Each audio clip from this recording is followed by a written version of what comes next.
আসসালামু আলাইকুম রহমতুল্লাহ। সম্মানিত ইমাম সাহেবদেরকে বলছি, ইমামতি করে যদি সামান্য মানসিক শান্তি পেতে চান, তাহলে অবশ্যই সব মুসল্লিদেরকে আপন ভাববেন না। কেননা সব মুসল্লিরা কখনোই আপনার আপন না। তারা কেউ কেউ আপনাকে ভালোবাসবে, আর কেউ কেউ আপনার সাথে দুশমনি করবে। অতএব যারা আপনার সাথে দুশমনি করে তাদেরকে দেখে রাখবেন এবং তাদেরকে এমনটাই ভেবে নেবেন যে তারা কখনোই আপনার আপন না।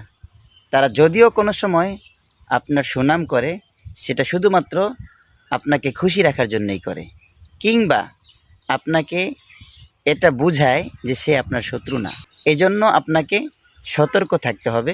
আর যদি সবাইকে আপন মনে করেন, তখন তারা যখন আপনাকে কষ্ট দিবে বা আপনার বদনাম গাইবে, আপনার সমালোচনা করবে, তখন আপনি সবচেয়ে বেশি কষ্ট পাবেন। দুই একজন মানুষ তারা সব সময় আপনার বদনাম গাবে, আপনার সমালোচনা করবে, এটাকে আপনাকে মেনে নিতে হবে এবং ওই সমস্ত লোকদেরকে চিহ্নিত করে রাখতে হবে। তাহলে যখন দেখবেন যাদেরকে আপনি চিহ্নিত করে রাখছেন তারাই শুধু বদনাম গায়, তারাই আপনার সমালোচনা করে, তখন আপনার কাছে তেমন একটা কষ্ট লাগবে না, হয়তো এমনই। কিন্তু যখন আপনি সবারই আপন ভাববেন, তখন যে যাই কিছু বলুক, তখনই কিন্তু আপনার কাছে অনেক বেশি খারাপ লাগবে।